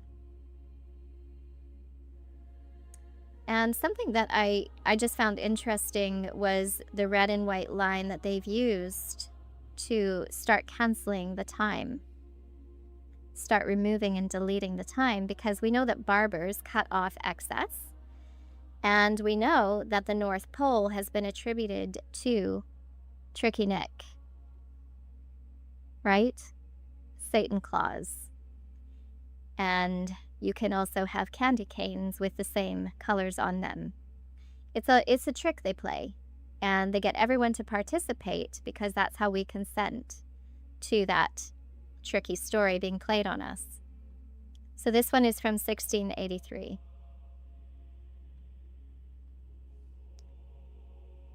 This map here from 1666 actually shows a even better, I would say, depiction of the north. So the Greenland being attached all the way across to this area here, which also says Terra de Jesu. And it actually shows 3, let's see, 1, 2, 3, 4, 5 lines across.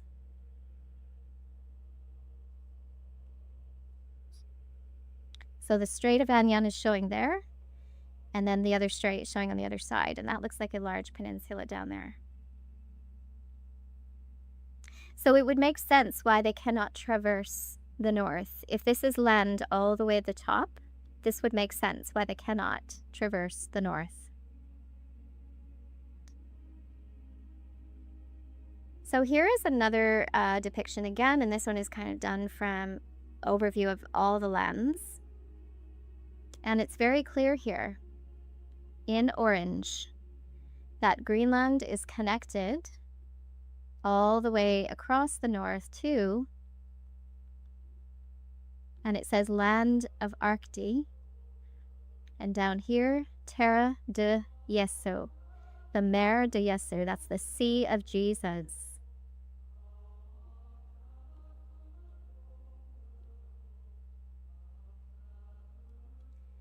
And I think, you know, this going through here is a kind of Arctic passageway,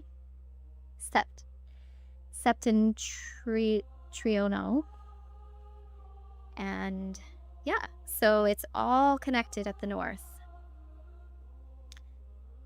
And this is very interesting when we start talking about Gog and Magog, because they are going to come up out of the 4 quarters of the earth, and they are going to march across the plateau or the great plain of the earth, the broad plain, and they are going to surround the camp of the saints and the beloved city. So why does anyone think that they would have hidden this land? And why, if it's connected to Greenland, are the military so interested in Greenland, protecting, as they say, Greenland, owning Greenland? Why in the World War II were the Axis so interested in the Thule Society or the Thule Society? There is an actual German government center in Greenland, and there's evidence to say that I think the Gog and Magog forces are actually gathering on the other side of the north, and they are going to, I guess, culminate their attack. They're going to gather their attack from this area here, and they will come towards the camp of the saints in the beloved city. And what's interesting as well is that in Psalms, it talks about and this is the name of my playlist actually, the sides of the north.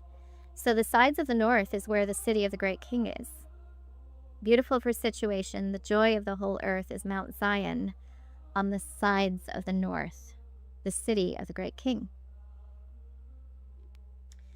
So a lady that I talked to sent me this very, very interesting piece of connection information, and I just want to read it to you. So when we're talking about Anyan and Kivira as being noted on the maps in that kind of most western location of North America, it says here, the Strait of Anyan is 15 leagues and can easily be freed in a tide of 6 hours, and those tides are very rapid. He commented in 1588 letter to Philip II of Spain. Several decades later, Ben Israel commented that among the miracles the blessed be he did with the 10 tribes, he also created this strait, known as the Strait of Anyan, so they can remain separated and hidden from the nations. And I will ask my friend if she can give me the link to that. I have a number of documents that talk about the Strait of Anyan, but I would like to find that actual document. Other than all of this being obviously very, very mind-shocking, I wonder how much of this puzzle piece, so if this puzzle piece was figured out, how much that could connect to countless other puzzle pieces, Tartaria, hidden history, etc. Because this is definitely a big one.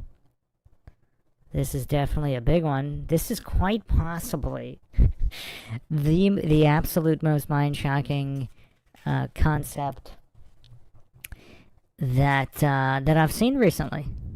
I mean, this is literally earth-shattering.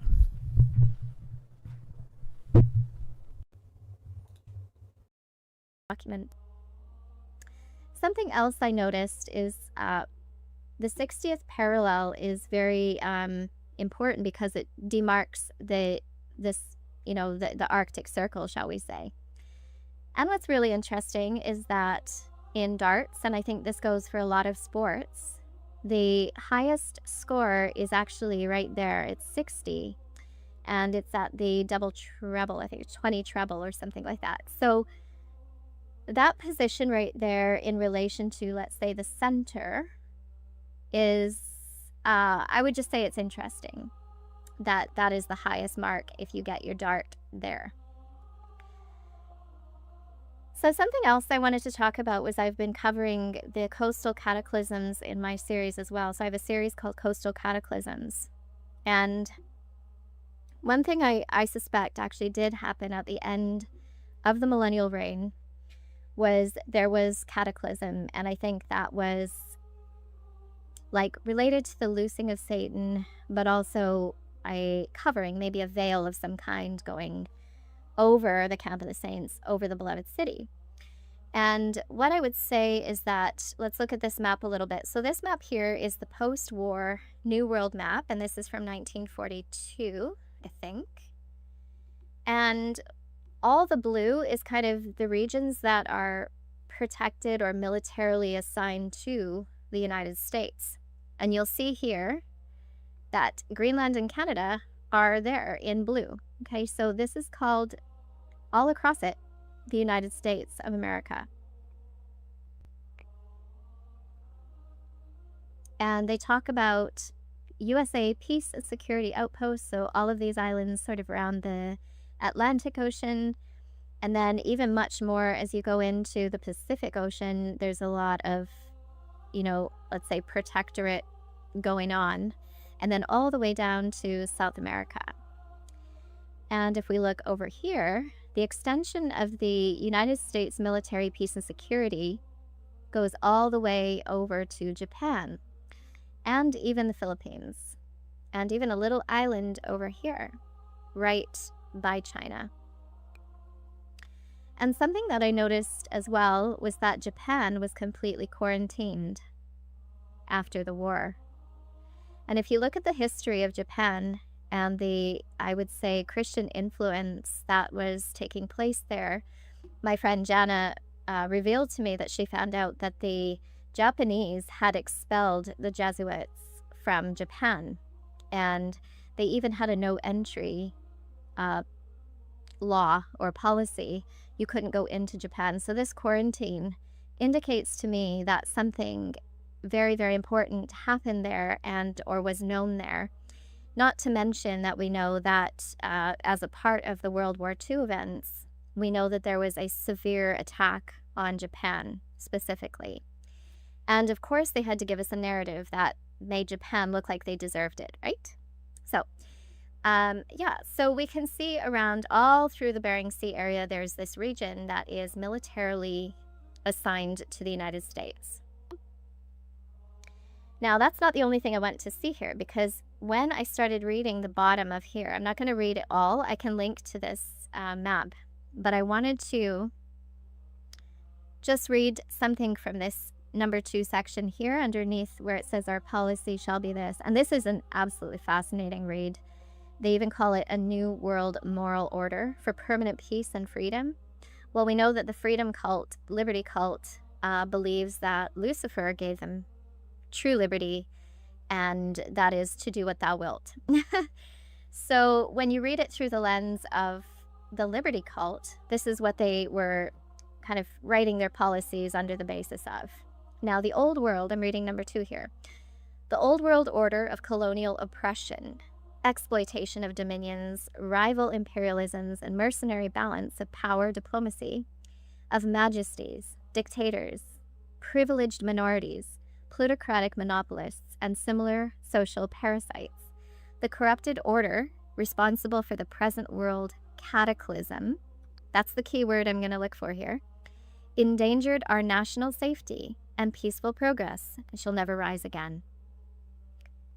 And they refer to cataclysm in other parts of this as well. So it is my belief that at the end of the millennial reign, there was a cataclysm. And I think it was, as all things are, I think God allowed something to happen that would protect, the people of God that were living in the holy city and in the land and the camp of the saints. So I think that's why the cataclysm happened. And I've covered this. So what does everybody think of how this relates to Utah, Judah? So was there some kind of migration there into this lost land in the north?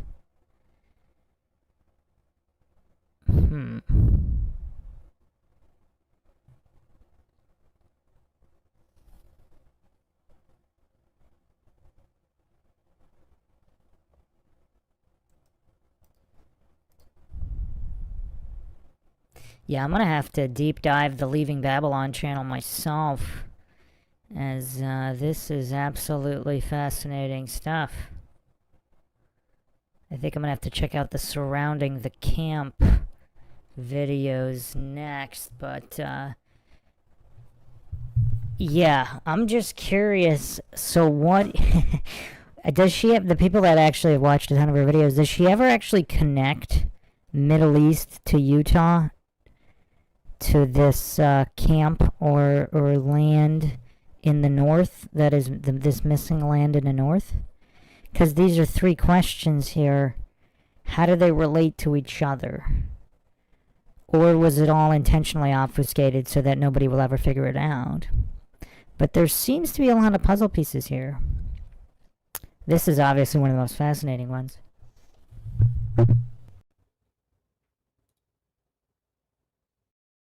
Extensively in and things like that under the water there.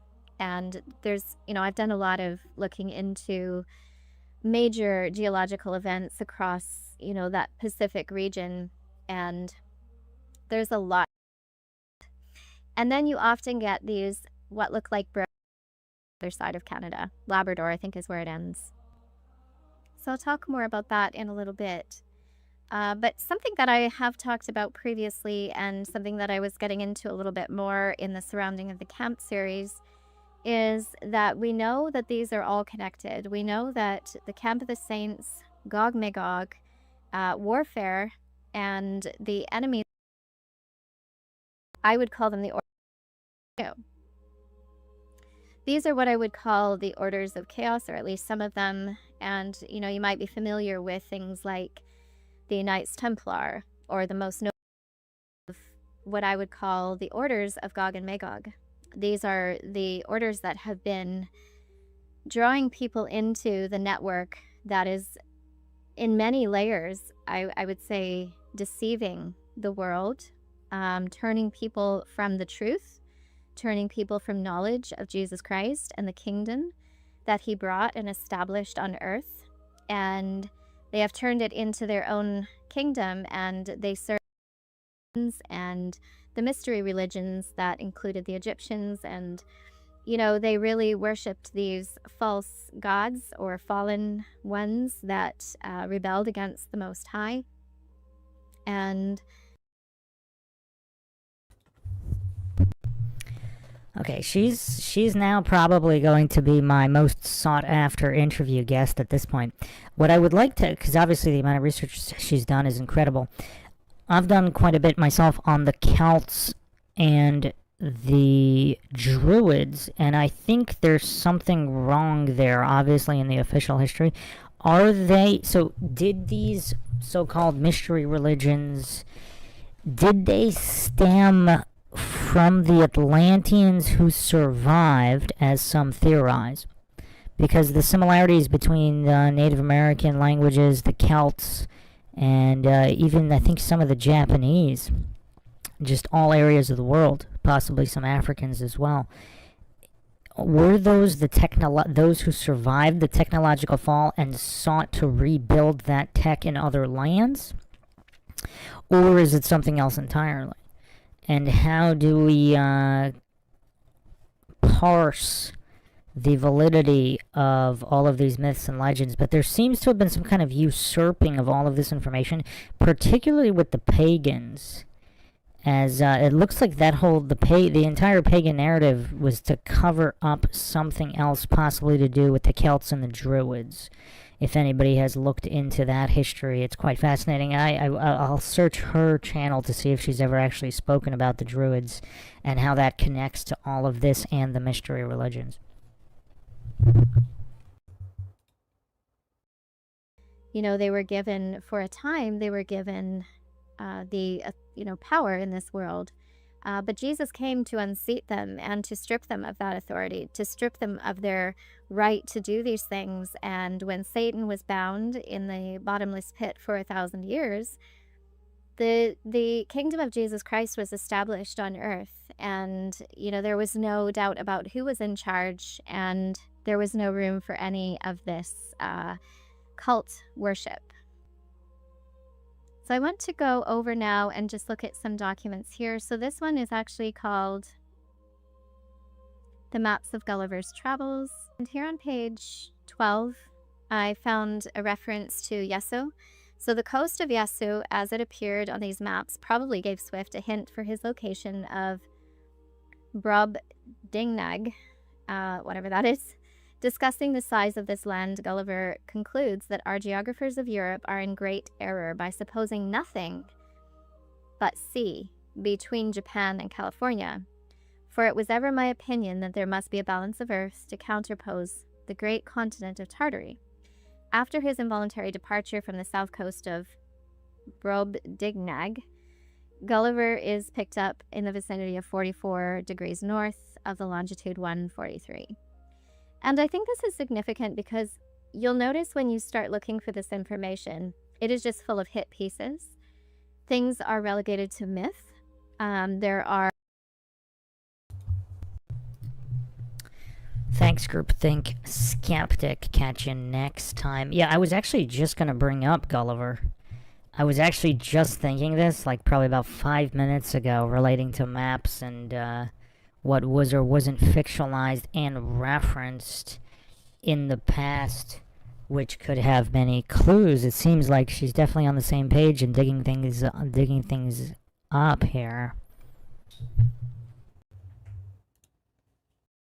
There's a lot of washing away of in the original text of the New Testament, and so they're just talking about it here, but this is mostly a hit piece, I would say. And then the spelling of Jesus in Latin. After 7 days, I had a dream during the night. I looked and saw a wind rising from the sea and stirring up all its waves. As I watched, this wind made something like the figure of a man come up out of the heart. Then he will show them many more signs. I said, Supreme Lord, show me the little season and the end of Gog and Magog. And it's called Kodiak Island. And so it says here that Kodiak Island provides responsive, flexible, and low-cost access to space for small and light-lift rockets and stratospheric balloons. It has been launching rockets since 1998 and was the first FAA-licensed spaceport not to co-locate on a federal range. And here is the location. And they have these launching pads on this island. So downrange launching pads, this is where the excitement happens. 6 launch pads support solid, liquid, and hybrid suborbital light lift and small lift launch vehicles.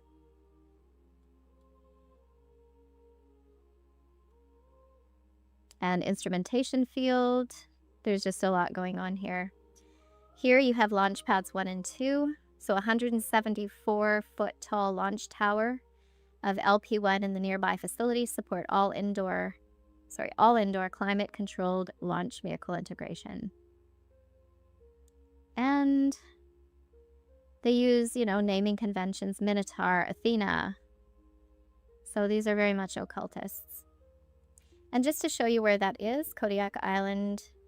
So the Bering Sea, it is my suspicion that this range of islands that circle here look very much to me like what we saw on the map. Also, she's saying like basically any reference to Greek myths or gods would be occultist. I'm not sure where she's getting that from. So is the narrative, the Greek myth narrative, of course you have Zeus, Zeus, king of the gods, and the unseating of the Titans. Now, I just thought of something too. Titans, Tartarus, Titans, Tartarian Titan, Tartan. So is that all a smokescreen? Also, I've actually gone over this in the Altered History series on the Golden Age of Man. Supposedly, the Golden Age of Man was under the Titans, not the gods. So has everything been mixed up and flipped?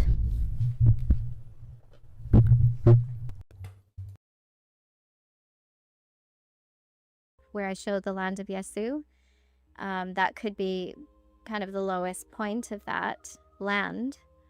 However, if you go and look, people do fly to these islands and they have aerial footage of it. But I don't see a lot of footage from the inside of this area. So I think it's possible that if there was a cataclysm and there's a veil over it, it's possible that it's just not visible right now. Yet. So let's take the grid lines off there.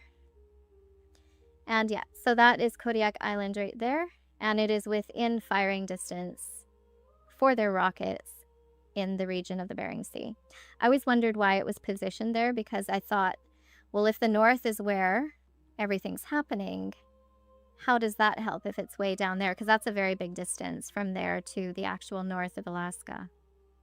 However, if we have missing land in the middle here because they've just deleted it off of the spherical Earth model that they use, then it makes sense that it's actually very close to that region. So the spelling of Jesus, I think I've actually gone through this already. Yeah. Creating a myth here, just in the mind as Southern Kingdom. Interestingly, the two countries don't always see eye to eye, despite their proximity, much like neighbors in a subdivision. And then there is a video on this page here, which I've reviewed. It's fairly long, but I'll just give you a summary. So it's talking to the indigenous people that live there, who are really lovely. I think they're very nice people. They're not allowed to go past the Diomedes Islands because the military are on the other side. So obviously the Russian military keep anybody from going past a certain point from Alaska. The fellow who's actually doing this little coverage of this area, he says, oh, I'm going to go film Russia on my phone. But as he's going up the hill, he says, actually, my battery's dying. And then he looks across and it's a kind of a misty day. So you can't really see over there anyway. And there's nothing conclusive about that video at all. It sort of creates more questions for me than it answered. And why can't you take a boat from Alaska to Russia?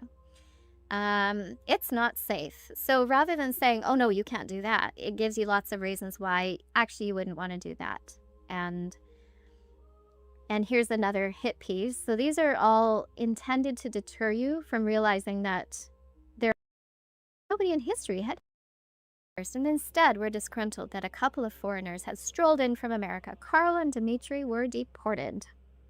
Well, Well, the Aleutian Islands are these ones down here. This line that goes all the way around, and this is called the Pacific Rim. So it goes all the way around the Bering Sea here.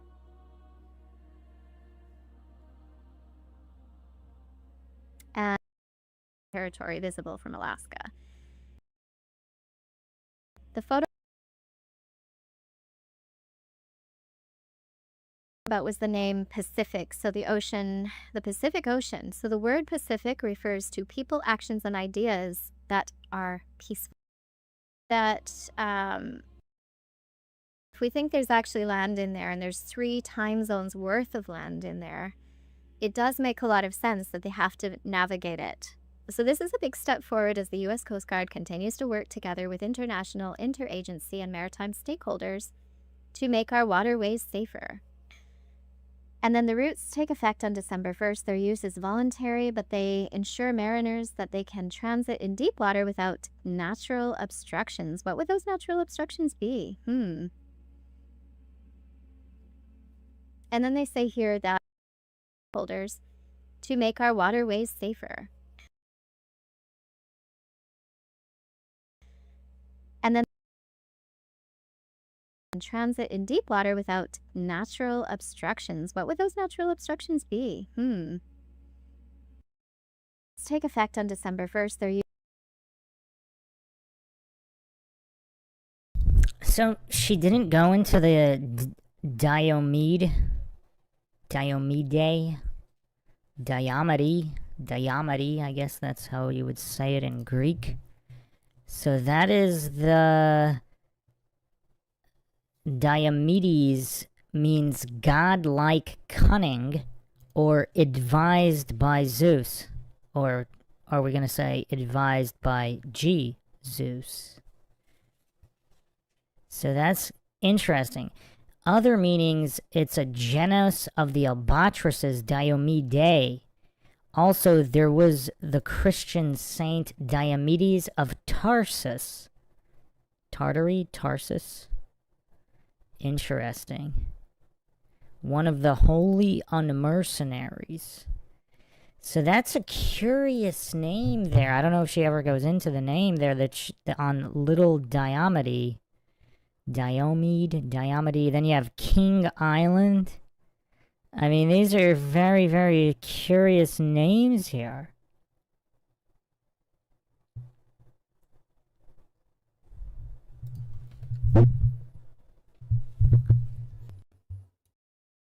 use is voluntary, but they ensure mariners that they can transit in deep water without natural obstructions. What would those natural obstructions be? And then they say here that safe shipping measures, they say there are few resources. Inclement weather and winds may also impact. Okay, you can go ahead and do that.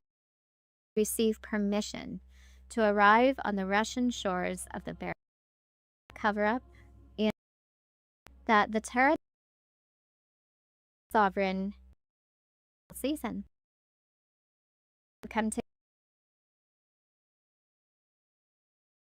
position. It's not something that I ever wanted, but I'm blessed to do it, and I am blessed to serve the Lord in this way.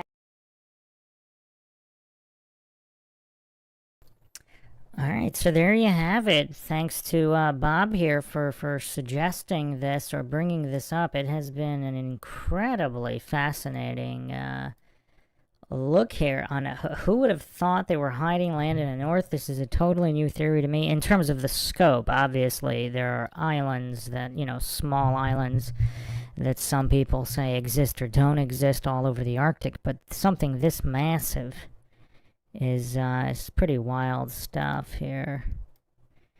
Pretty wild. Didn't know this deep dive would be looking this closely at the north, because everything really is usually all about Antarctica, and maybe it shouldn't be. So we'll leave everybody with that. So Lord Zed says Pandora doesn't go back in the box. That is correct. So thanks again, everybody, for joining. We'll catch you guys next time.